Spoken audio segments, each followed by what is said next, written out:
Hola, buenas noches a todos. Les damos la más cordial bienvenida a este nuevo webinar de la Sociedad Chilena de Cardiología y Cirugía Cardiovascular con el gentil apoyo de Bayer. Algunas solicitudes antes de comenzar. Les pido por favor que las preguntas las dirijan al botón que dice preguntas y respuestas y yo se las haré llegar a nuestro invitado de hoy día. En esta oportunidad contamos con nuestro invitado, el doctor Alejandro Ayón.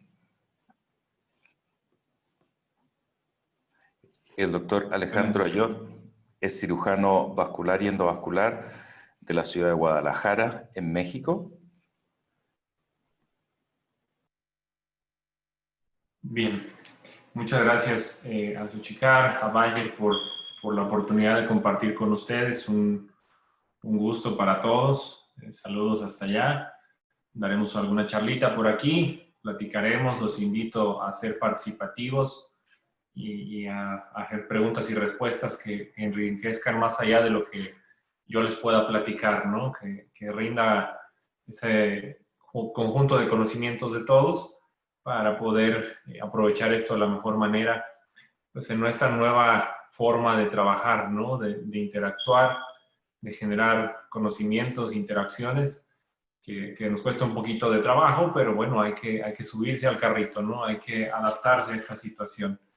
Y vamos a tocar un tema que, pues bueno, es algo que vemos todos los días, ¿no? Ese paciente, de cierta manera, crónico, con un manejo ya establecido, que no deja de tener un riesgo residual, que siempre nos preguntamos si hay algo más que ofrecer a estos pacientes que están bien controlados, que si ya estamos en una terapia óptima o que si bien podemos ofertar alguna parte de nuestro arsenal terapéutico como mayor beneficio para estos pacientes que les permita pues seguir disfrutando de su vida, ¿no? Sus nietos, sus hijos, su vida como tal, su jubilación, que a veces se pierden por cuestiones de salud, ¿no? Y que es triste, después de trabajar tantos años, pues que no puedan disfrutar lo que sembraron, ¿no? No se pueda cosechar. Por eso la charla dice más allá del manejo vascular, es decir, más de lo que hacemos cotidianamente, qué otras cosas podemos ofertar, qué otras cosas podemos hacer. Mis conflictos de interés los ven en la presentación para el día de hoy. Bueno, vaya directamente. Y no podemos charlar de una enfermedad aislada, ¿no? Sabemos en estudios anteriores, en estudios pivotales que han demostrado la asociación que tiene la enfermedad a cualquier lecho vascular, ¿no?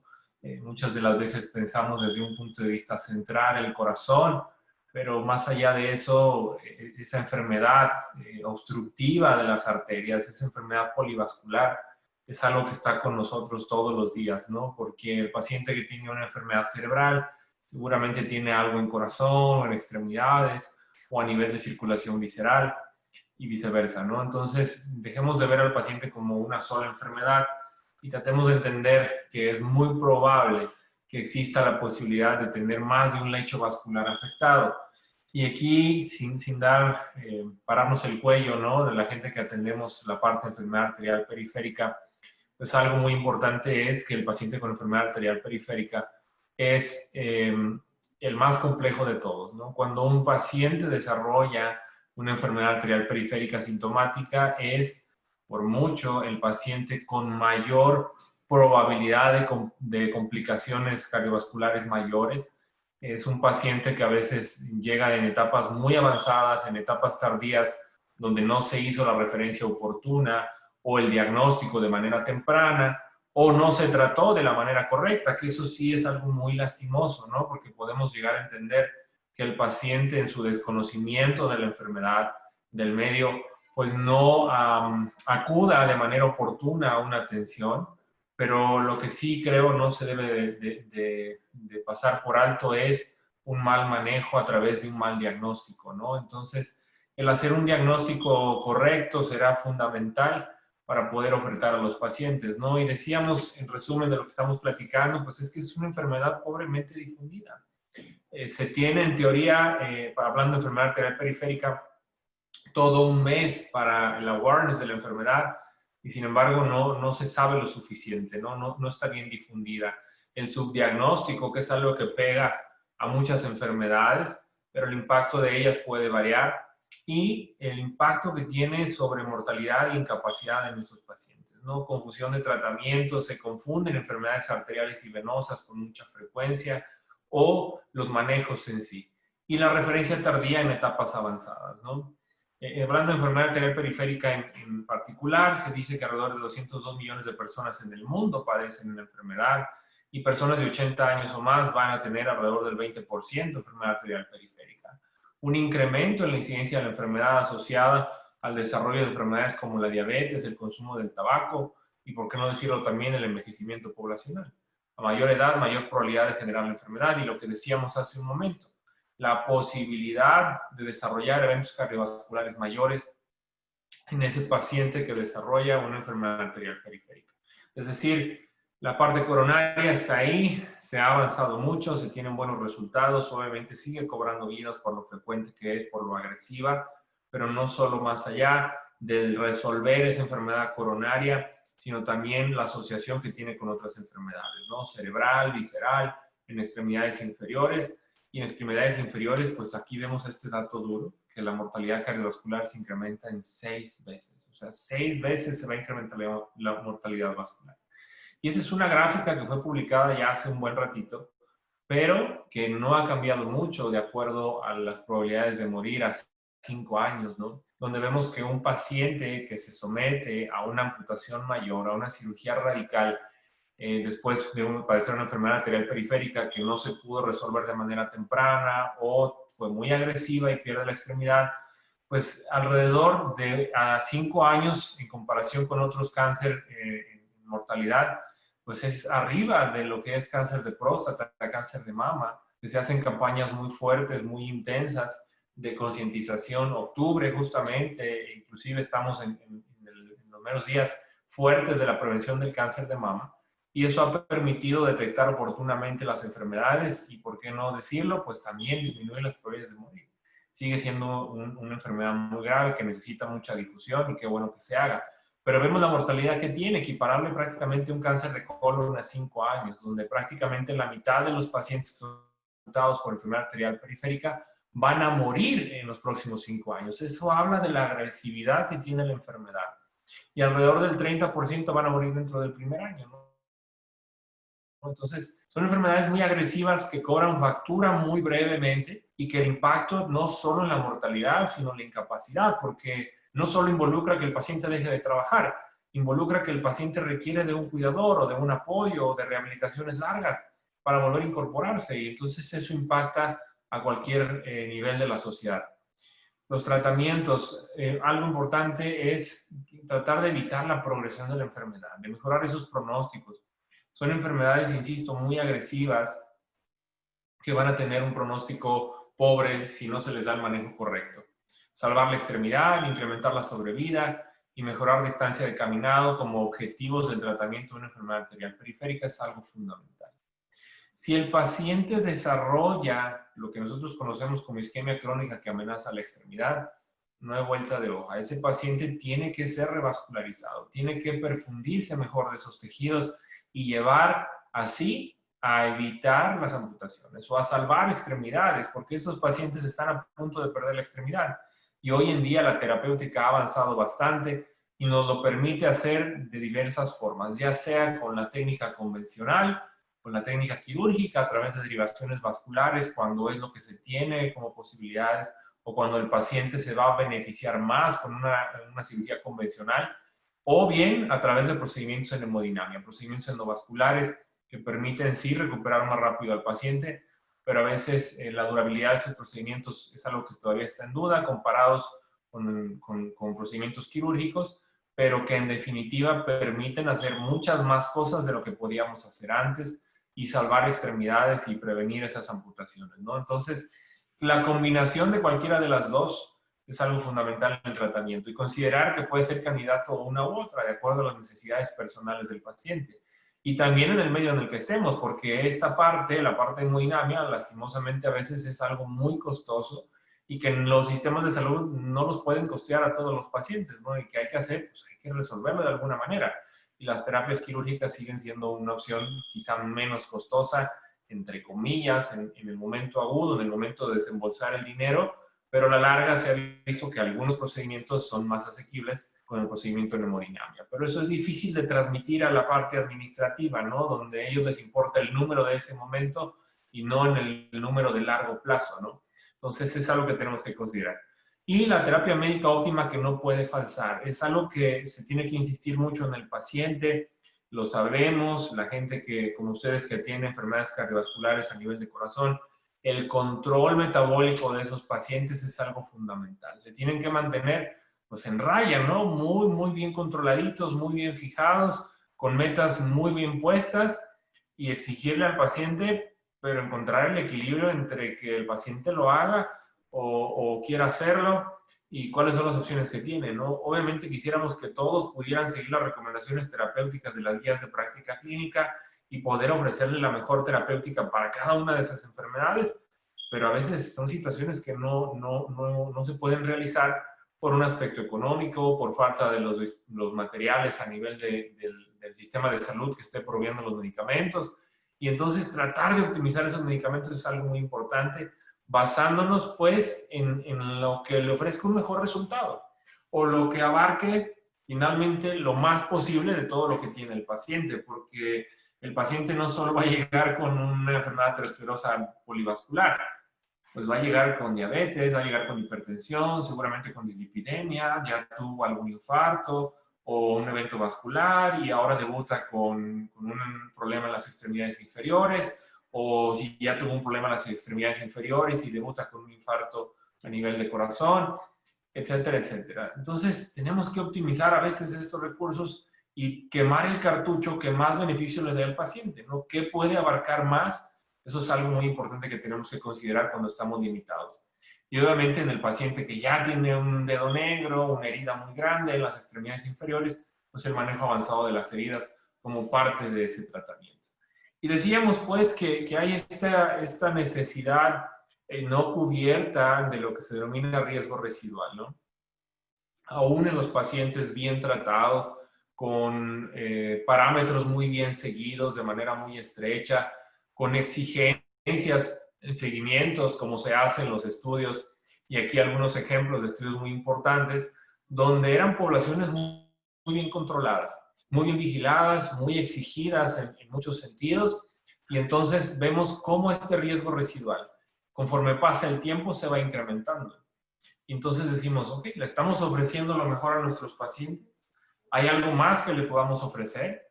Yo creo que la respuesta es que sí. De llegar a este riesgo residual a cero, pues obviamente va a ser algo muy complicado, ¿no? Es algo, pues, de hablar prácticamente de inmortalidad, ¿no? De volvernos eternos, y creo que eso está lejos de suceder en nuestra realidad. Y que tenemos que concentrarnos, pues, en, insisto, optimizar las cosas y llevar a los pacientes al mejor tratamiento, donde vemos, insisto en esta cifra, que alrededor de 3 años en algunas terapias se habla sobre un riesgo residual de hasta el 11.3% a 3 años, ¿no? Y cómo va incrementándose en la línea del tiempo. Es decir, el paciente crónico estable es algo que va a tener de manera continua un riesgo de desarrollar eventos cardiovasculares mayores, y es algo que nos debe de preocupar, y eso fue parte del origen de lo que generó el estudio COMPASS, ¿no? Lo que llevó al desarrollo del estudio COMPASS, que de manera inicial fue propuesto por un grupo médico y posteriormente fue adoptado por Laboratorios Bayer como parte de su tratamiento. Es un estudio que seguramente conocen, que seguramente se les ha mencionado, y es un estudio de alrededor de 27.395 pacientes, donde sabemos que la población es muy alta porque la exigencia del número es muy alto por la enfermedad que es.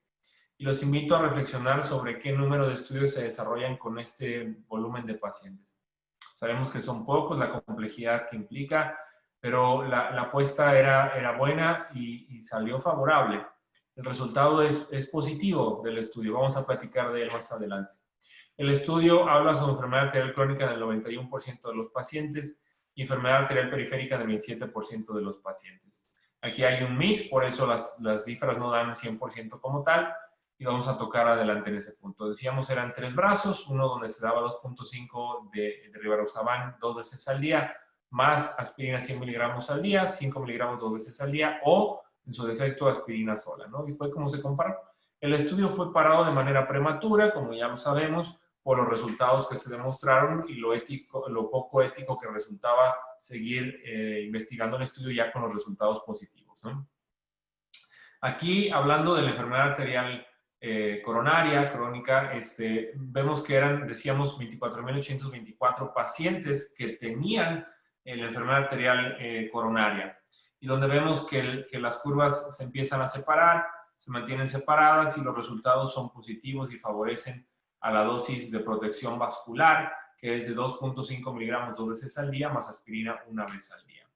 Y aquí están los resultados, donde la intención de esta diapositiva es demostrar que invariablemente en la etapa del tratamiento que captemos al paciente, después de que cumpla esa etapa, en el paciente que es sometido a una intervención coronaria, de fase aguda, de doble integración plaquetaria, que es una estira y afloja del tiempo preciso de cuánto tiempo se tiene que dejar al paciente con doble integración plaquetaria, que es una estira afloja hoy en día en las discusiones clínicas de los congresos, y que parece que cada vez se va acortando más ese tiempo de la integración plaquetaria y va dando pauta a nuevas terapias como los regímenes de protección vascular. Y vemos aquí entonces, insisto, donde prácticamente en todas las etapas de la enfermedad va a tener un beneficio el régimen COMPASS, hablando de enfermedad coronaria, con un resultado positivo. Y aquí los resultados de COMPASS en enfermedad arterial periférica. Vamos a hablar de una reducción del riesgo relativo del 28% del MACE en números netos, que es un número muy, muy importante. Reducción de la probabilidad de que el paciente termine con una amputación, y esto es algo muy importante porque sabemos, ya lo decíamos al principio, estos pacientes van a tener no solo la enfermedad, sino la incapacidad cuando se someten a este tipo de amputaciones. Pues es algo muy importante que tenemos que evitar, o tenemos de tratar de evitar de que suceda. Y adicionar la dosis vascular a estos pacientes, pues permite hacer la reducción de hasta el 70%. Es un dato muy importante, muy duro, y que debemos de considerar. Realmente para la parte periférica, creo que no hay duda desde mi perspectiva personal que el mejor régimen terapéutico hoy en día para el paciente que lo pueda recibir, ojalá fueran todos, es sin duda el régimen de protección vascular de Xarelto 2.5 veces al día más aspirina.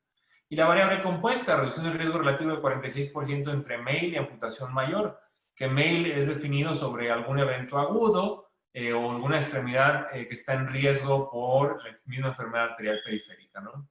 En números netos, hablando de enfermedad arterial periférica, el NNT es de 37 para evitar MACE o MAIL, 83 para hemorragia mayor, y aquí hay un dato duro que vamos a tocar un poquito más adelante sobre la modificación de la escala de hemorragia mayor. Cualquier sangrado que hiciera buscar a un médico, ya sea a través de un llamado telefónico o acudir a un servicio de urgencias por una epistaxis, un sangrado de encías, una equimosis en el brazo, que llevara a buscar la atención médica, era considerada una hemorragia mayor. Entonces, es algo que debemos de considerar con respecto al número de hemorragias. Y se evitan 27 MACE o MAIL por cada 1000 pacientes tratados, y se va a producir un sangrado mayor y un sangrado a órgano crítico. Realmente, pues es la probabilidad de sangrado poca, y algo importante es tener la perspectiva del beneficio del tratamiento. Aproximadamente en una escala en Suecia, de cada 1000 pacientes en un año se van a producir 24 amputaciones asociadas a enfermedad arterial periférica, 43 pacientes debutarán con cáncer de mama, 46 pacientes claudicadores progresarán a una isquemia crónica que amenaza la extremidad, 68 procedimientos de revascularización serán requeridos y 190 cáncer de colon serán diagnosticados. Para tener los números en perspectiva, no es una enfermedad rara si la analizamos en concreto, y es una enfermedad que tiene un impacto muy importante. Decíamos el perfil de seguridad. Aquí vemos cómo se va beneficiando, cómo el beneficio es continuo y se va acumulando conforme se va utilizando. Y aquí la probabilidad de hemorragia. Y un dato importante de esto es que la mayoría de las hemorragias se producen dentro del primer año. Es decir, si el paciente tiene ya un año o más de un año tomando la terapia, ya ese riesgo se va reduciendo, se va prácticamente igualando con la monoterapia, con aspirina. Y este es un dato muy importante, porque adicional a esto, un balón, hablando en términos futbolísticos, muy bien bajado, hablando de algo que suena peligroso y que creo que está muy estigmatizado, que es el riesgo de sangrado en los pacientes, es convertir algo positivo, porque en un subanálisis de las hemorragias asociadas al consumo del fármaco, pues hay datos que hablan sobre la detección temprana de algún tipo de cáncer en vías gastrointestinales o geniturinarias. Entonces, hasta el 30% de los pacientes que llegan a sangrar debemos de pensar que puedan tener un cáncer. Tenemos que buscar ese dato. Si un paciente sangra al estar tomando un anticoagulante, no es probablemente un hecho aislado. Hay algún factor, ¿no? Una irritación de la mucosa gástrica, decíamos un cáncer oculto, o diversos factores. No es que el simple hecho de tomar un anticoagulante vaya a generar un sangrado. Y los resultados son tan positivos que se aconsejó ya dentro de las últimas guías de tratamiento para enfermedad arterial periférica el adicionar el régimen COMPASS dentro de su tratamiento.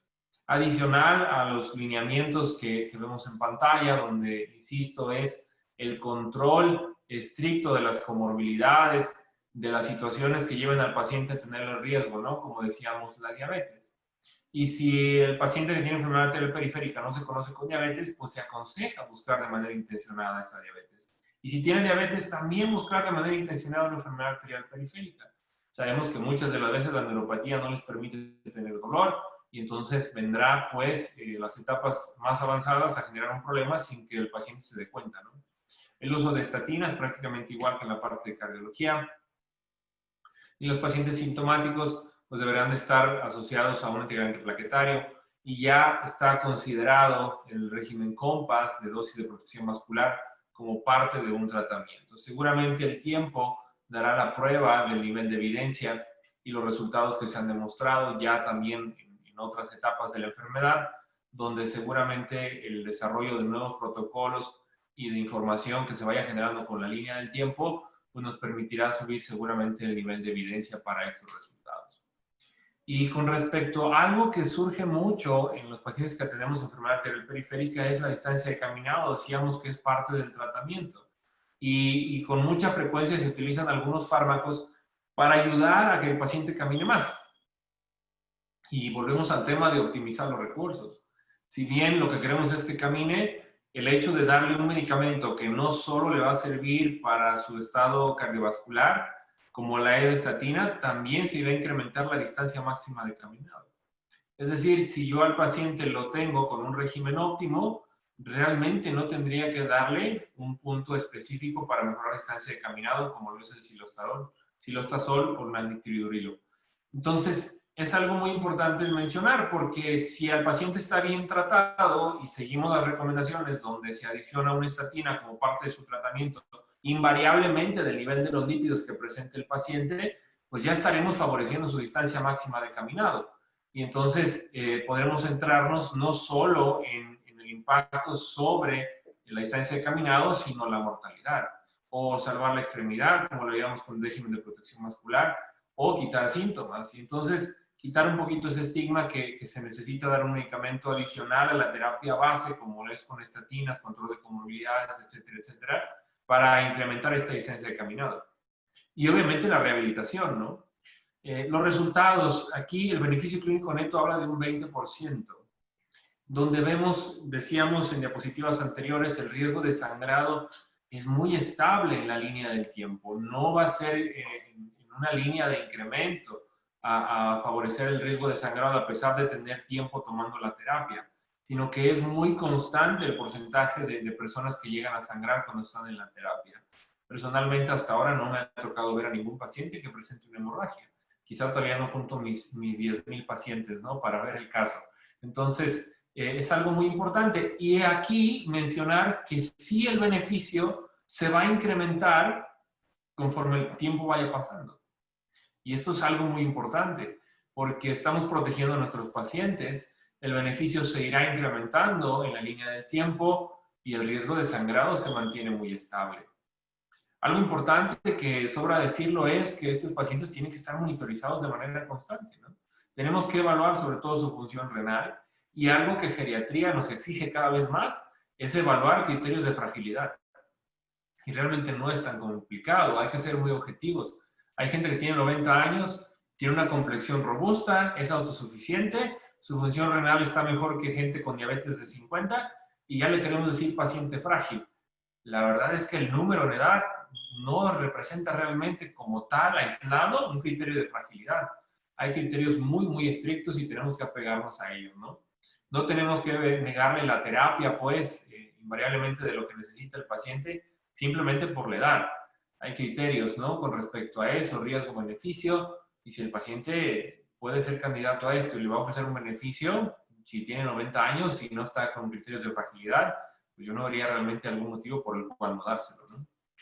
El contexto, hablando de números netos, ¿no? Vamos a tomar algunas variables, muerte, MACE, accidente cerebrovascular, infarto al corazón, género, donde algunas terapias que ustedes conocen bastante bien van a impactar de alguna manera en el beneficio de estos pacientes.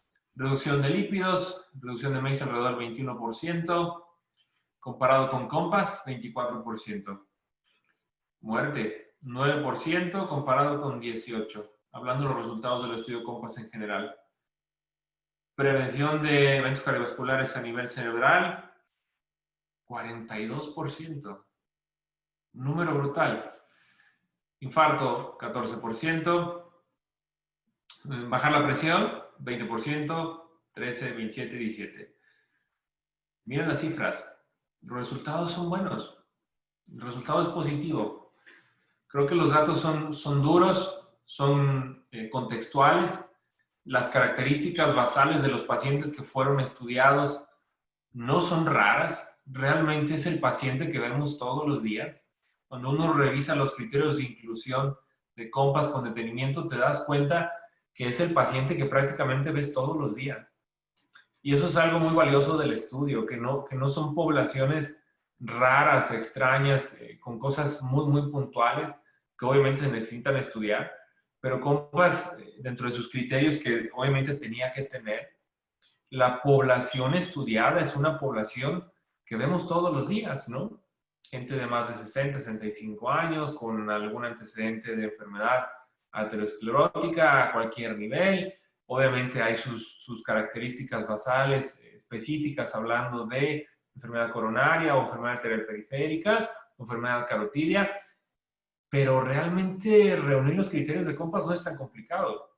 Y entonces la gran mayoría de nuestros pacientes pueden ser candidatos, hay calculadoras de riesgo que nos permitan establecer el riesgo-beneficio con un poquito más de precisión, pero el beneficio está ahí y es tangible, es medible definitivamente, ¿no? Quiero dejar un buen tiempo para charlas y poder interactuar y voy a cerrar con esta diapositiva. Es una enfermedad, decíamos, la enfermedad arterial periférica que se asocia a muchos lechos vasculares y que lamentablemente no se piensa que existe o que no está bien difundida. Y eso lleva a tener diagnósticos tardíos o a no tener diagnósticos hasta que ya no es posible hacer nada por alguna extremidad o porque no se hizo la prevención oportuna, se presentan eventos cerebrales o eventos catastróficos en las extremidades, ¿no? El alto impacto económico y social que tiene la enfermedad, lo hemos mencionado a cualquier nivel. Imagínense una persona con diabetes mal controlada a los 50 años con una amputación bilateral, a los 50 años, 55 años, donde todavía podría ser de alguna manera activo y autosuficiente y jubilarse dentro de algunos años para disfrutar su jubilación de alguna manera, y ahora ya no va a poder, ¿no? Porque está postrado en una silla de ruedas, porque ya no se rehabilitan, porque es difícil rehabilitarlos, porque sus condiciones no lo permiten. Y el tratamiento oportuno, pues, como veíamos en los resultados, no solo nos permitirá salvar extremidades, en la parte del corazón ahí está, salvar vidas, mejorar la expectativa, reducir las probabilidades de generar complicaciones y también estudiado como tal el pronóstico. Los pacientes que están dentro del régimen COMPASS y presentan algún evento cardiovascular o en extremidades inferiores, perdón, hablando de extremidades inferiores, un evento mayor, un MAIL, van a tener un mejor pronóstico comparado con el paciente que no estaba recibiendo la terapia. Y eso es un dato muy importante porque si tú le dices al paciente que tiene mejores probabilidades de salir adelante con un régimen, yo creo que el paciente está interesado en tomarse el medicamento. Finalmente agradezco pues a Bayer, a Xochitl, la oportunidad de compartir con ustedes y empezamos con preguntas y respuestas, doctor. Muchas gracias, doctora John. Muy interesante la presentación. Bueno, lo que me faltó contarles es que el doctor Ayón es miembro de la Sociedad Mexicana de Angiología y Cirugía Vascular y es director de la clínica VASA, que es una clínica especialista en tratamiento de patologías vasculares. Los invito a ir anotando sus preguntas. Doctor Ayón, una primera pregunta del doctor Fernando Castillo. Considerando que la enfermedad arterial es una patología difusa, ¿qué puede afectar más de un lecho vascular? ¿Qué puede o debe hacer el cardiólogo en un paciente con enfermedad arterial periférica evidente, pero que no ha tenido eventos coronarios? Definitivamente que tenemos que ir a buscarlo, ¿no? Decíamos en las diapositivas, en la charla, que es una enfermedad que no se piensa y que se cuestione esto es algo muy importante, porque habla de que si ya tienes el diagnóstico de enfermedad arterial periférica, pues es muy probable, decíamos, que tengas algo a nivel carotidio, a nivel coronario. Oye, no le encontré nada. Qué bueno, pero ya lo pensaste y más de alguna vez lo vas a encontrar y lo vas a tratar oportunamente antes de que termine invalidado por un evento cerebral o termine con un evento agudo en las extremidades. Entonces, si no ha tenido coronarios y tiene enfermedad arterial periférica, definitivamente que se tiene que evaluar, ¿no? Con el mejor método de acuerdo a los lineamientos, ¿no? Para evaluación de un corazón y ver si tiene un evento isquémico por ahí, ¿no? Que no se dio cuenta, porque más de alguna vez lo va a encontrar. Tampoco es que a todos se les va a hacer una coronariografía, ¿no? Pero sí hay que pensarlo y orientar, obviamente, el diagnóstico como factor de riesgo, ¿no? Hoy en día estoy seguro que escuchan 50, 55 años, diabetes, hipertensión, y lo primero que viene a la mente es que o se va a infartar o ya se infartó y no se dio cuenta, ¿no? Y lo mismo pasa con la enfermedad arterial periférica. La enfermedad arterial periférica está por ahí latente el riesgo de un infarto, si no es que ya lo tuvo, porque nos llegan así, ¿no, doctor Michael? Sí. Llegan ya con un antecedente de un infarto, ya tuvieron un stent coronario, y es algo de todos los días, ¿no? No es algo raro, es algo muy común. Entonces sí hay que ir a buscarlo definitivamente. Sí. Un paciente con enfermedad vascular periférica tiene un riesgo de enfermedad coronaria de un 50%. Así es. Así que efectivamente hay que ir a buscarlo. Doctora John, pregunta, parece que no quedó claro el tema del rol del cilostazol con estos pacientes. Un doctor de Venezuela, el doctor Adrubal Navarro, pregunta el rol del cilostazol.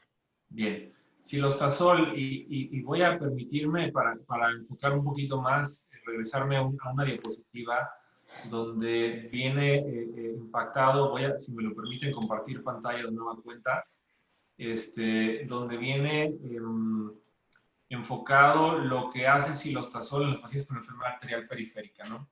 Donde vemos que cilostazol impacta sobre lo que es, impacta sobre lo que es distancia de caminado, pero no tiene ningún beneficio demostrado sobre el impacto en mortalidad o salvar extremidades. Realmente lo dejábamos para ayudar a perfundir los tejidos, digamos, en sensación, más que en evidencia, en un feeling de decir, si le ayuda a caminar más, pues seguramente le puede ayudar a perfundir mejor los tejidos. Pero el nicho de pacientes con enfermedad arterial periférica que requieren de cilostazol, pues es el paciente que necesita caminar más. Pero si lo tratamos de manera óptima, que decíamos el manejo base es con estatinas y control de comorbilidades, ya estamos haciendo cosas por su mejorar la distancia de caminado. Y no lo dejamos desprotegido en protección cardiovascular, por ejemplo, solo con cilostazol. O salvar extremidades. La doctora Ana Cristina, que verán la próxima semana, por ahí en alguna charla tuvimos un chascarrillo al respecto.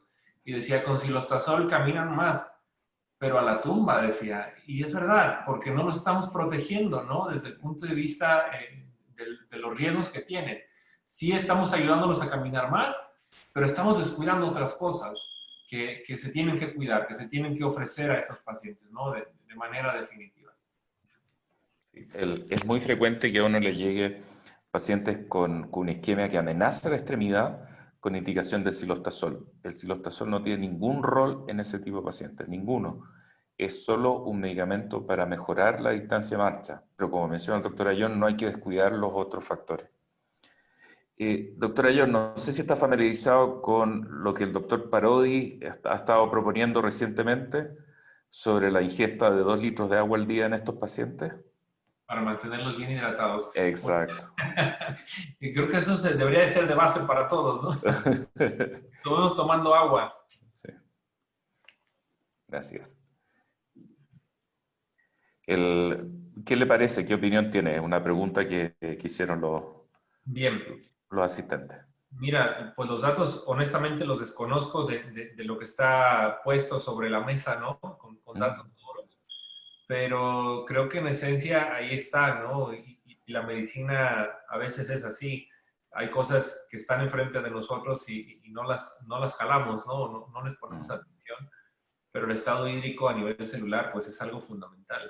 Y mantener ese estado de hidratación, porque sí, obviamente se ha visto la probabilidad de generar trombosis venosas, eso está demostrado.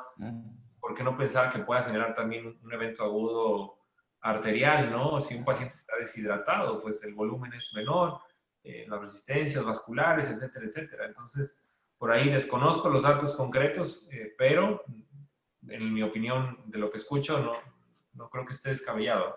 Sí. Son pacientes sin insuficiencia cardíaca y la teoría detrás es que a lo que va aumentando la edad pierden la regulación apropiada del mecanismo de la sed y del control de la volemia. Y resultados iniciales son bastante prometedores. Para los que no lo conocen, el doctor Parodi es un cirujano vascular argentino que fue el pionero en la creación de las endoprótesis aórticas, además de muchas otras invenciones propias de la cirugía vascular. Doctor Ayón, pregunta el doctor Aníbal Rodas si es razonable la combinación, no, ella sí lo está sola, así que eso ya lo hablamos. Si tiene alguna experiencia con el uso de anticoagulantes orales relacionados con inhibidores de la vitamina K, de factores asociados a vitamina K y la aspirina en este tema. Y hay antecedentes, de hecho, en su momento se pensaba que los resultados podrían ser replicados a lo que fue hace algunos ayeres con antagonistas de la vitamina K, donde sí había un beneficio, pero el riesgo de hemorragia era muy alto. Hay estudios que de hecho se toman como base, digamos, científica de lo que fue COMPASS en su diseño, digamos, en el concepto de adicionar un anticoagulante a un antiagregante y hacer la inhibición de las dos vías, ¿no? El dual pathway que se describe ahora de protección. Y el beneficio estaba ahí, pero el riesgo de sangrado era muy alto. Y se dejó ese intento, ¿no? Lo que hace COMPASS es justamente esa magia de encontrar el punto de equilibrio entre la dosis del anticoagulante que inhiba esa vía y la combinación con un antiagregante, que en este caso fue aspirina, sin llevar a un riesgo alto de hemorragia, pero sí ofreciendo el beneficio de lo que se denomina protección vascular, que no es un concepto nuevo, en definición por ahí está desde hace un buen tiempo, pero pocas cosas ofrecen, digamos, ese concepto global. Sí hay estudios anteriores, pero el beneficio era menor que el riesgo. Y COMPASS lo que hace es eso, entrar en ese punto de equilibrio del beneficio sin incrementar el riesgo de sangrado de manera abrumadora, preocupante, como sí sucedía con los antagonistas de la vitamina K, ¿no? Otra pregunta de Laura Verdugo. ¿Qué precauciones o consideraciones tenemos que tomar cuando indicamos rivaroxaban desde el punto de vista de interacciones con medicamentos o reacciones adversas? Bien, de las interacciones, digo, afortunadamente no son muchas comparadas como lo es con antagonistas de la vitamina K, por ejemplo, pero sí hay una lista por ahí de algunos medicamentos que generan interacciones en poblaciones específicas, por ahí algunos antirretrovirales y antineoplásicos que puedan alargar la vida del fármaco o acortarla dependiendo de lo que sea, pero realmente son muy, muy pocos. Contraindicaciones serían cuidar la función renal, obviamente que eso es algo importante. Afortunadamente hay un buen margen de filtración para poder utilizar la terapia y de hecho los pacientes que todavía no están por debajo de ese límite que son 15 mililitros minuto, se mantiene con un beneficio todavía mayor, ¿no? El paciente más complicado es el que también más se beneficia de la terapia, pero la importancia de estarlo monitorizando. Realmente la contraindicación pues es en ese sentido una función renal deteriorada de manera fuerte, menos de 15 mililitros minuto, un sangrado activo obviamente, un proceso hemorrágico y decíamos criterios de fragilidad, ¿no? Pacientes de menos de 50 kilogramos, postrados o dependientes en un asilo sin poder movilizarse, ¿no? Además de menos de 50, 40 kilos, pues son criterios de fragilidad que se tienen que tomar en cuenta. Tres preguntas relacionadas es cuándo indicamos tratamiento para estos pacientes, ya sea endovascular o cirugía reconstructiva mayor. Bien, ahí lo que decíamos, lo que se considera como isquemia crónica que amenaza la extremidad. Nos gustan los nombres largos, ¿no, doctor Michel? Sí. Las cosas. Me parece que siempre queremos alargar los conceptos en cirugía vascular. Sí. Y ahí entran dos categorías. Realmente Fontaine es una clasificación muy fácil de recordar, muy práctica, que parece que la quieren desechar, ¿no? Rápidamente. Pero es muy práctica y me parece muy funcional justamente para contestar esta pregunta. Paciente con dolor de reposo, le duelen las extremidades por esa falta de sangre, lo que sería un equivalente a un infarto, ¿no? La extremidad se está infartando. Está doliendo de manera constante, está fría, el paciente no deja de tener dolor, está sufriendo, se puede infartar por dolor. Eso es dolor de reposo, por falta de sangre. Y dos, que tenga una lesión asociada a una enfermedad arterial periférica, ¿no? Un dedito negro, por más pequeño que esté, si hay una obstrucción arterial, debe de ser revascularizado, porque decían, no, déjalo, se le va a caer solito. Se le va a caer, pero la pierna, ¿no? O se va a morir por una enfermedad arterial periférica. Y la indicación es lesión isquémica o dolor de reposo. Y hay una tercera por ahí que es claudicación, que a veces se abusa de ella, el dolor en las extremidades al caminar, pero que incapacite la vida del paciente y no mejore el tratamiento médico. Eso es, estrictamente hablando, la necesidad de revascularizarse. Las dos primeras no de vuelta de hoja y la de claudicación puede ser sometido a un periodo de tratamiento farmacológico primero. Una pregunta comparando el Rivaroxaban con el Apixaban para esta indicación y muy de la mano una pregunta que hacen también, ¿cuál es la experiencia con Xarelto en pacientes con clearance de creatinina limítrofe? Bien, hablando de esta dosis, no hay en el perfil de lo que fue estudio COMPAS ningún otro anticoagulante directo con estudio específico hablando de lo que se estudió en COMPAS. Entonces, no hay comparativa. Y decíamos de la depuración o el clearance, el límite tomado aquí son 15 mililitros. Arriba de 15 mililitros minuto es aceptable que el paciente lo pueda tomar. Menos de eso, la indicación, de hecho, es que no se haga, ¿no? Que no se tome. Al menos la evidencia es esa hasta el día de hoy.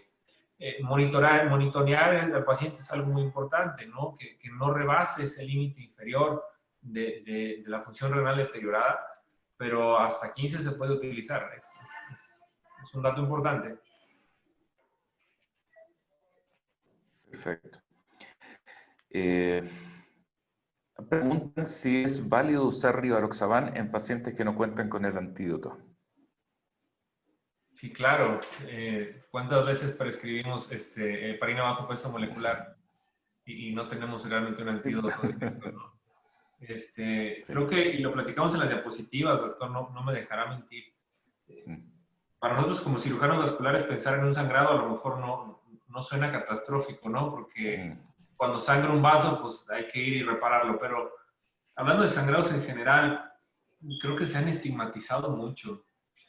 Muchas de las veces he fantaseado, ¿no? Y he tenido la visión de viajar en el tiempo y poner estos resultados hace 30 o 40 años.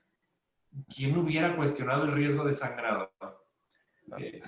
Hoy en día sabemos que la aspirina también produce sangrados, y sangrados importantes, intracraneales, gastrointestinales severos, pero nadie le tiene miedo a la aspirina. Y es algo que creo que se ha estigmatizado, y qué bueno que se exijan resultados, monitorizaciones, visualizaciones, tratar de encontrar esa perfección en el medicamento, que pues, en medicina es muy complicado, pero creo que se ha estigmatizado bastante. El antídoto realmente, híjole, yo no conozco a nadie que lo haya utilizado más que por ahí en gente de primer mundo, ¿no? Y el nicho es algo muy específico. Normalmente decíamos, si hay un sangrado es porque hay algo atrás, ¿no? Debemos de pensar que hay algo atrás que generó el sangrado, se resuelve esa causa y listo, ¿no? Pero sí, obviamente con sus precauciones. Y algo importante es que debemos de evitar inventar el hilo negro, no ajustar dosis. Le voy a dar una vez al día 2.5 porque lo anticoagulo, pero poquito, ¿no? Realmente si nos apegamos a los lineamientos y el paciente llega a sangrar, pues tenemos el fundamento del por qué se lo dejamos, ¿no? Lo tenemos muy claro, muy definido, pero si inventamos y después desde un punto de vista legal nos cuestionan, pues no vamos a tener el sustento de decirle, pues yo le dejé esa dosis por esta situación, por estos resultados y por estos datos. Entonces sí hay que tener sus precauciones, pero creo que tenemos que romper ese estigma que se tiene hoy en día, que si sangra es que es culpa del médico y si se muere, pues es culpa de un acto divino, ¿no? Porque ya le tocaba. Creo que debemos invertir esa polaridad en decir, si el paciente se complica y se pudo haber evitado esa complicación con un tratamiento, pues es culpa del médico. Pero si sangra, pues ahora sí que es culpa de un acto divino, ¿no? En zona de chascarrillo, ¿no? De chiste. Sí, es verdad. Bueno, el estudio Framingham de fines del 80, principios de los 90, dejó muy en claro el riesgo de aspirina y versus beneficio en la prevención primaria y secundaria. De repente se nos olvida ese estudio. Hay una pregunta, parece no quedó muy clara la indicación. ¿En qué momento se indica el uso de rivaroxaban con respecto al porcentaje de enfermedad arterial periférica, sintomatología o lugar de afectación? Bien, hablando de los criterios de COMPAS, hablaban sobre un paciente que ya había sido revascularizado, que ya había sido sometido a un proceso de revascularización, ya podía ser incluido, que tuvieran un porcentaje de estenosis igual o mayor al 50%, comprobado por un estudio, a cualquier lecho vascular, carótidas o extremidades inferiores. El haber sido sometidos a una endarterectomía carotidia, también eran pacientes que se incluían dentro del estudio, que hubieran sido sometidos. Realmente aquí estamos hablando de una etapa de sostén farmacológico. Hablando específicamente de enfermedad arterial periférica, si el paciente necesita intervenirse, revascularizarse, cumple su periodo de doble integración plaquetaria o monoterapia de acuerdo al tipo de revascularización que se someta, a partir de ese momento ya es aconsejable pasar o hacer el switch a régimen COMPAS, hablando de enfermedad arterial periférica.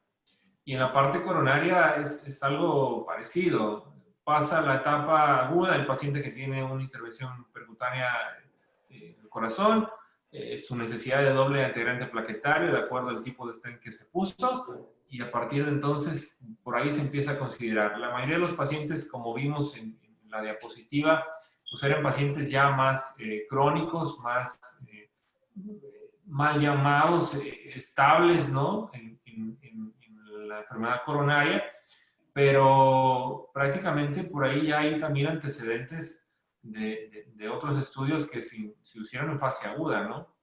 El grueso de los pacientes de COMPAS, hablando de enfermedad coronaria, pues eran pacientes ya más crónicos, ¿no? De 2, 5 años, que tenían del antecedente.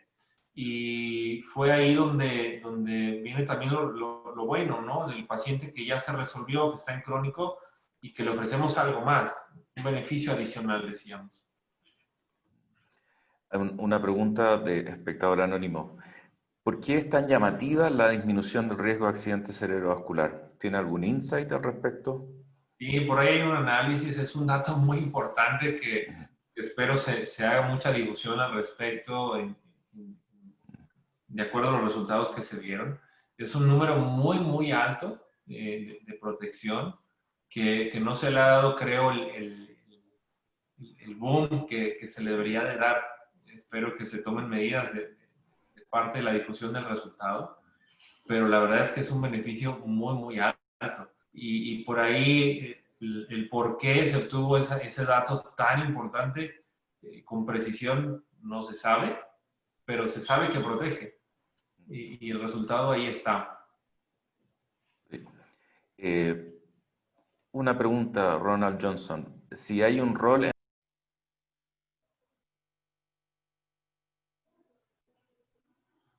Se cortó un poquito la comunicación. Retomo. Estamos en la del Dr. Ronald Johnson. Aquí está, aquí está, aquí está. Suspender beta bloqueadores, dice por acá. No, realmente no. Si tiene la indicación de estar con sus beta bloqueadores y necesita de ese tratamiento, deberá de continuar con el mismo. No se deberá de suspender como tal. Dice Miguel Milán, dice relación de enfermedad arterial periférica y daño renal. Sí, también hay enfermedad arterial periférica a nivel de las arterias renales y por ende el deterioro de la función renal como tal. Es algo que si hay una protección, hablando desde el punto de vista en ese sentido, no tenemos el dato, pero sí la hay, enfermedad arterial periférica, daño renal. Doctor. Sí, volví. Qué bueno, bienvenido. Me había convertido en espectador, pero perdí las preguntas que tenía en la cola. Contesté la de los beta bloqueadores, que es la que estaba haciendo, si mal no recuerdo. ¿Ya? Estamos con la parte de lo del daño renal y estaba yo dándole hacia abajo. La que siguiera por aquí, el doctor Wallace Dallens. No, desaparecen. Había una pregunta sobre el uso de homoinjertos en la cirugía reconstructiva. Está por acá abajo. ¿Qué experiencia se tiene en los homoinjertos como tratamiento de revascularización? Obviamente son buenos cuando están indicados. Hoy en día parece que el nicho se va reduciendo de pacientes que son candidatos a un puente en cuanto al beneficio con terapias de hemodinamia, pero siguen siendo muy buenas terapias. El ejemplo clásico de un paciente idóneo para un puente, para un nuevo injerto, ya sea sintético o autólogo, es el paciente que tiene una enfermedad arterial periférica con una oclusión completa de toda la arteria femoral superficial. No me dejará mentir aquí el doctor. Ese paciente que está totalmente ocluido de toda la femoral superficial, que dice, pues lo forramos aquí de stent, bien padre, así, 35 o 50 centímetros de toda la femoral superficial con stents, quedó bonito, quedó lindo, espectacular. Y al mes tapado. Sí. ¿Por qué? Así es. La femoral superficial es una área muy compleja, y aterectomía, y está en recubierto, y balón medicado, y está medicado. Híjole, cuando son lesiones tan largas, tan complejas, tan largas, y hay muchas opciones terapéuticas hablando de hemodinamia, sí, pero cuando la compara con el resultado de permeabilidad de un puente bien hecho de la femoral común a la poplitea, no hay punto de comparación. Exactamente. Ahí es donde es magnífico, es un estupendo ejemplo. Y un aorto bifemoral también, ¿no? Un aneurisma, obviamente los aneurismas vía endovascular, cuando se pueden hacer, tienen resultados formidables, tienen todos los beneficios que te puedas imaginar, pero no están tan lejos tampoco de una cirugía, ¿no? Hoy en día, por seguridad, por perfil, por practicidad, inclusive hablando, la terapia endovascular ha cobrado gran ventaja, un gran avance, pero los injertos no son malos, ¿no? Prueba de ellos que siguen vigentes después de 70 años. son Así buenos. es. Pero Así cada vez es. el nicho se va reduciendo, así como la monoterapia con aspirina, ¿no? Todos tenemos pacientes 5 o 10 años con una revascularización con un puente que anda muy bien, pero la indicación la tiene que decidir uno. Eh, Otra pregunta, ¿a qué pacientes deriva ejercicio o a programas de rehabilitación cardiovascular? Yo creo que es algo que nos hace falta prescribir a todos. Mm, Es algo que se tiene que hacer porque sabemos de los beneficios de la rehabilitación, ¿no? Eh, Creo que si se tiene la posibilidad y se tiene la indicación, que por ahí hay un dicho que dice que lo que no se piensa no se diagnostica o no se prescribe, creo que aplica bastante aquí. Y qué bueno que se toca el tema porque sí, definitivamente. Y hablando también sobre extremidades inferiores, ¿no? Marcha metódica progresiva es algo que incrementa distancias de caminado, permite rehabilitar al paciente, así que sí, es fundamental. Yo creo que si el paciente tiene el criterio, debería de ir y ese criterio es, ¿hay posibilidades de mejorar esa función cardíaca? Sí, pues adelante. Y lo mismo con las extremidades. Si hay forma de mejorar eso. Y creo que un ejercicio, una rehabilitación que no debería de faltar en ninguno de estos pacientes, pues es el caminar. Sabemos del beneficio que hay para las extremidades inferiores, como para el corazón, para el control de los lípidos, para el control del azúcar, para el control de la presión arterial. Y es una rehabilitación que hace el mismo paciente, ¿no? así es. Entonces, es algo que no debemos de dejar de olvidar. Yo creo que todos. Sí. Los pacientes diabéticos pueden tener muy buen control de su glicemia, pero si no tienen actividad de ejercicio recreativo, igual hacen infarto y fallecen por infarto. Y los pacientes diabéticos hoy en día se recomienda que deben tener al menos 150 minutos semanales de una actividad recreativa exclusiva. Caminar, bailar, natación, ese tipo de cosas. Así es. Yo ya no tengo más preguntas en mi... Así que no sé si quiere revisar las que tenga usted ahí, porque a mí me desaparecieron. Bien. ¿Qué nos falta acá por acá?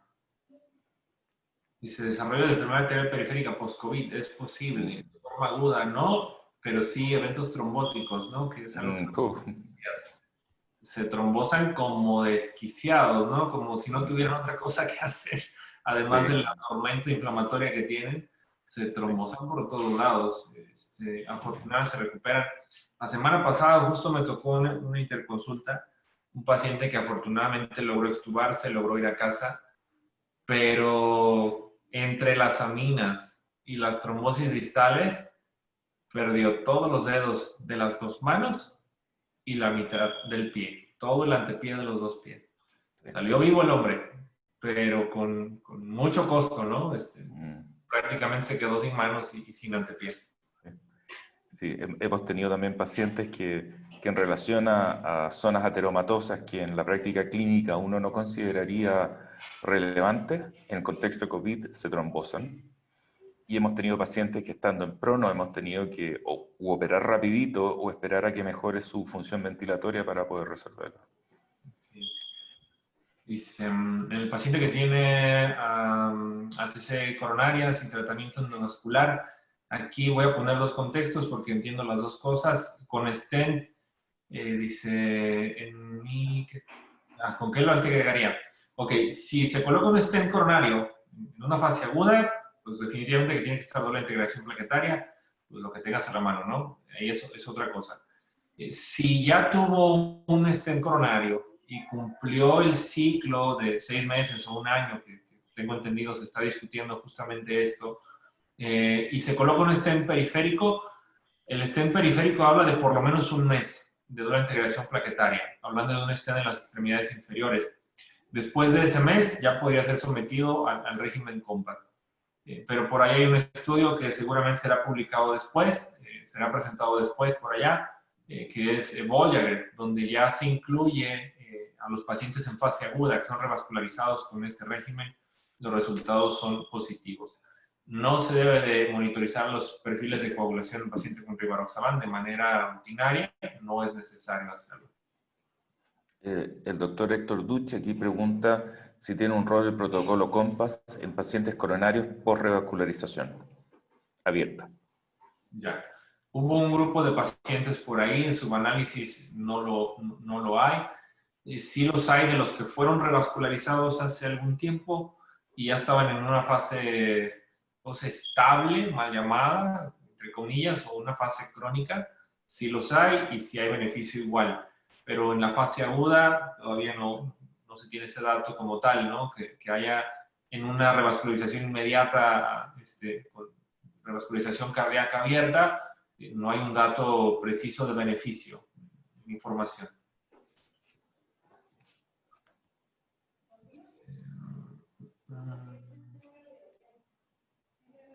Preguntan, una dosis para un paciente, una dosis de rivaroxaban, ¿cuál sería la dosis de rivaroxaban para un paciente de 88 años, hipertenso y con una FA?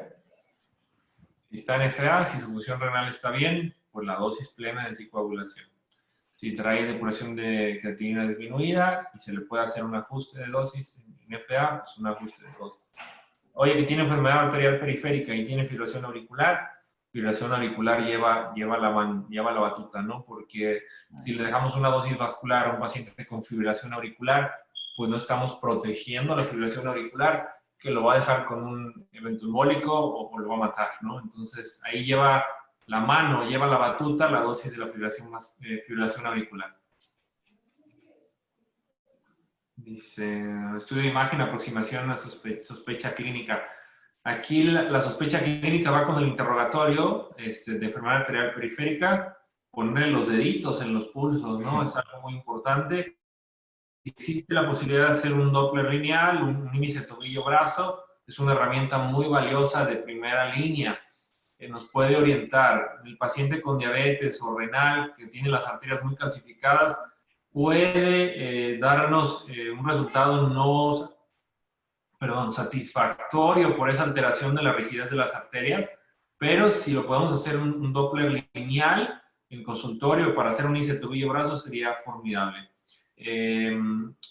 Doppler es un estudio no invasivo que nos puede hacer mediciones de arterias, pero dependemos de quién lo hace y debemos de tener a alguien confiable. No me dejará el doctor mentir aquí, el doctor nos dan ese reportes a veces, entramos confiados en resultados y los hallazgos reales en el momento son completamente diferentes, ¿no? Entonces, ¿qué hacer para sospecha clínica diagnóstica primero? Interrogatorio. Es interrogatorio, clínica, y con base a eso tomar la decisión. La sospecha es fuerte, no tengo las herramientas disponibles para hacer un diagnóstico en consulta, pues a lo mejor pedir apoyo de algún colega, ¿no? Que tenga ahí las herramientas en consultorio para orientar el diagnóstico y no ser tan invasivos.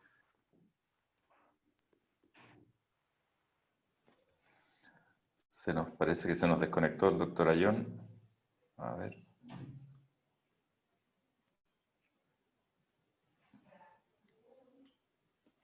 A ver, alguien hizo una pregunta sobre el uso de inhibidores de la PD5. Yo voy a excusar por mi ignorancia, pero no sé lo que es PD5, si pudieran aclarar. No Está todos manejamos. conectado el doctor. ¿Volvió el doctor Ayón? Yo tengo Sí, la está imagen, se ve conectado. congelada. Sí, pero estaba conectado, ¿eh? Ahí está el doctor. Lo que pasa es que tenía dos planes. Ahí Ah, está. ¿Salió? Está con dos. sí, Sí, ahí sí. está con dos. ¿Ahora estoy doble? Sí.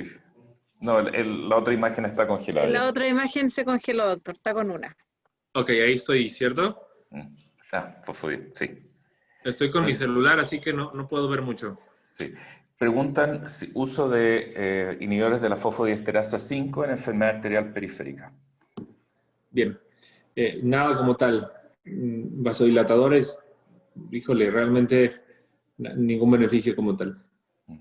El cilostazol es un inhibidor de la fosfodiesterasa 3, por si acaso. Y ya lo discutimos. Los otros para otra cosa y terminó siendo utilizado más en otra cosa. Así es. Bueno, sigue dando espacio para preguntas. Lamentamos si algunas se quedaron en el tintero, pero a mí se me borraron las preguntas y con el traspaso del doctor Ayón a su móvil también se le borraron las preguntas. Así que todavía tenemos un par de minutos si quieren preguntar.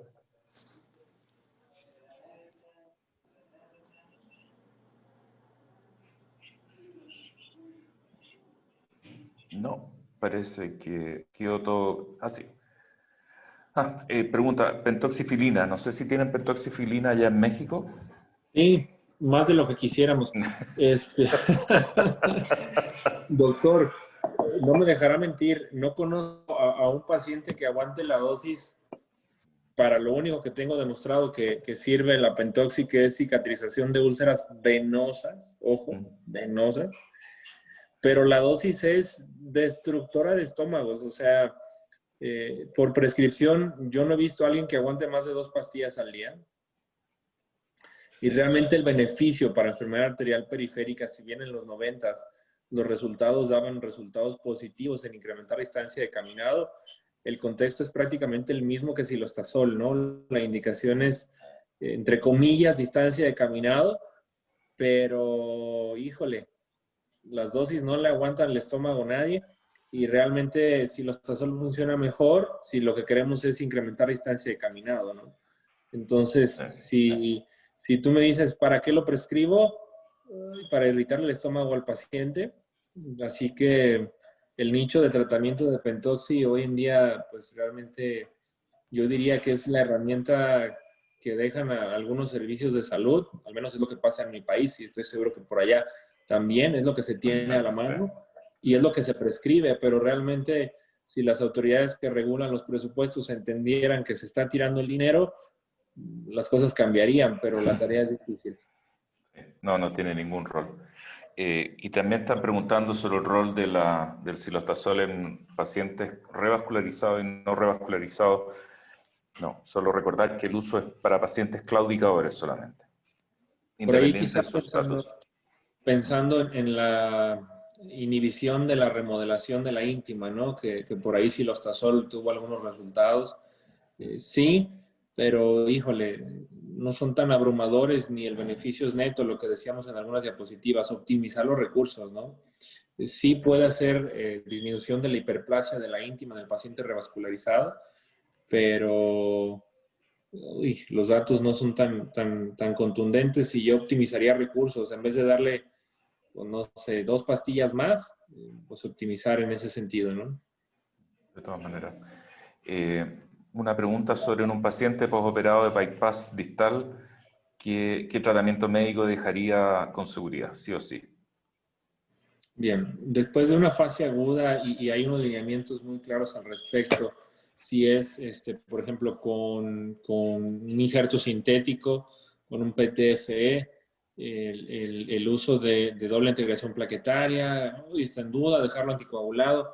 Por ahí los injertos autólogos, la vena, pareciera que dejar anticoagulado al paciente pudiera dar un beneficio, pero realmente un puente distal hasta ahora, después de entre 3 y 6 meses, solo era integración plaquetaria. Hoy en día ya hay resultados donde se puede adicionar la terapia COMPAS desde que revascularizas al paciente. Voyager es el estudio que habla de esto en la fase de revascularización. Y ya en la fase de sostén, si no queremos esperar a Voyager y ser muy estrictos con las guías de tratamiento, es integración plaquetaria y después de 3 a 6 meses, de acuerdo a lo que decidas o la guía que quieras seguir, ya se podría pasar a un régimen COMPAS, por ejemplo. Hay una pregunta, si hay hay un bloqueo mutuo entre el efecto de la estatina y del ejercicio físico cuando uno las indica en conjunto. No, de hecho son ayudantes, ¿no? Para la distancia de caminado. Mm. Dejar estatinas ayuda a incrementar la distancia máxima de caminado y el ejercicio, pues más. Marcha metódica progresiva es el mejor tratamiento, no intervención, para incrementar la distancia de caminado. Van de la mano. Sí. Ok, pareciera que no hay más preguntas, entonces. Ok, siendo así, entonces damos por finalizado este webinar. Agradecer al doctor Alejandro Ayón por su excelente disposición y su excelente charla. Muchas gracias y también agradecer a Xochitl Bayer por esta oportunidad de participar. Gracias a Gracias y ustedes buenas por noches. escucharnos. Buenas noches.